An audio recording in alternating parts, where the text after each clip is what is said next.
Hello everyone. तो आज हम पढ़ने वाले हैं difference between data and information. Data and information के बीच में क्या डिफरेंस है, तो चलिए देखते हैं। तो यहाँ पे आप पिक्चर के थ्रू देख सकते हैं, जो डेटा है वो हम कीबोर्ड के थ्रू प्रोवाइड करते हैं कंप्यूटर को। उसी तरीके से अगर इन्फॉर्मेशन की बात की जाए, इन्फॉर्मेशन हमें डिस्प्ले स्क्रीन पे शो होती है, जिसको हम मॉनिटर बोलते हैं। तो चलिए डिफरेंस देख लेते हैं। सबसे फर्स्ट पॉइंट है, data is a collection of raw facts and figures.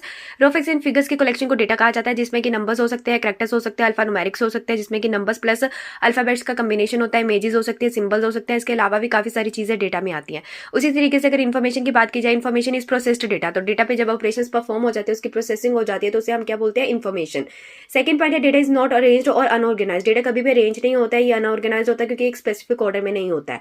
उसी तरीके से अगर इन्फॉर्मेशन की बात की जाए, इन्फॉर्मेशन इज अरेंज्ड और ऑर्गेनाइज। इन्फॉर्मेशन हमेशा क्या होती है, ऑर्गेनाइज होती है, क्योंकि एक स्पेसिफिक ऑर्डर में प्लेस होती है।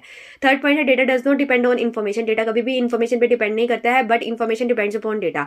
इन्फॉर्मेशन हमेशा जो है डेटा पे डिपेंड करती है, क्योंकि डेटा नहीं होगा तो इन्फॉर्मेशन भी नहीं होगी। फोर्थ पॉइंट है, data is a low level knowledge, क्योंकि ये बेसिक पार्ट है, जो कि हमें अगर हमारे पास सबसे फर्स्टली डेटा होता है, उसी के बाद हमारे पास इन्फॉर्मेशन बनती है, इसलिए information is the second level of knowledge. तो ये सेकंड स्टेज है इन्फॉर्मेशन, क्योंकि डेटा की प्रोसेसिंग होने के बाद हमें इन्फॉर्मेशन मिलती है, तो इसलिए इसको सेकंड लेवल ऑफ नॉलेज बोला जाता है। फिफ्थ पॉइंट है, डेटा और raw data is not enough to make a decision. तो डेटा से हम जो है डिसीजन नहीं ले सकते हैं easily, but the information is sufficient to help to make a decision in respective context. Information के थ्रू हम इजीली जो है कोई भी डिसीजन ले सकते हैं। सिक्स पॉइंट है, डेटा में not be in order. Data कभी भी ऑर्डर में नहीं हो सकता है, but information should be in order. तो इन्फॉर्मेशन जो है वो हमेशा ऑर्डर में होनी चाहिए।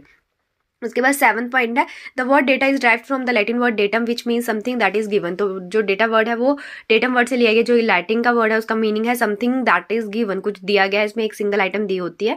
उसी तरीके से एक इन्फॉर्मेशन की बात की जाए, the word information is derived from the Latin word informatio, which means formation और कंसेप्शन। तो इन्फॉर्मेशन वर्ड लिया गया है इन्फॉर्मेशियो वर्ड से, जो कि लैटिन का ही वर्ड है, और उसका मतलब होता है फॉर्मेशन और conception means idea. At point है, data are atomic level of pieces of information. यहाँ पे सिंगल पीसेज ऑफ इन्फॉर्मेशन जो है डेटा में होती है। और उसी तरीके से अगर इन्फॉर्मेशन की बात की जाए, पूरे का पूरे डेटा को जब कलेक्ट किया जाता है तो उसको इन्फॉर्मेशन बोला जाता है। नाइन्थ वन है, understanding data is difficult. Data को समझना डिफिकल्ट होता है, but understanding information is easy. Information को समझना बहुत ईजी होता है। टेंथ पॉइंट है, इनपुट टू एनी सिस्टम में बी ट्रीटेड एज डेटा। कोई भी अब जो इनपुट दे रहे हैं सिस्टम में, उसको हम डेटा बोलते हैं, और output after processing data is information. और जब प्रोसेस हो जाता है डेटा, उसके बाद जो हमें रिजल्ट मिलता है, जो आउटपुट होती है, उसको हम इन्फॉर्मेशन बोलते हैं। 11th पॉइंट है, data is not meaningful. Data कभी भी मीनिंगफुल नहीं होता, उसका कोई मीनिंग नहीं होता, but information is meaningful. Information का हमेशा एक मीनिंग होता है। नेक्स्ट पॉइंट है, data is normally use in its volume. Data हमेशा जो है बड़ा होता है, but information is normally short in volume, और ये वॉल्यूम में हमेशा छोटा होता है। तो अगर आपको मेरी वीडियो अच्छी लगी, press the like button. Thank you.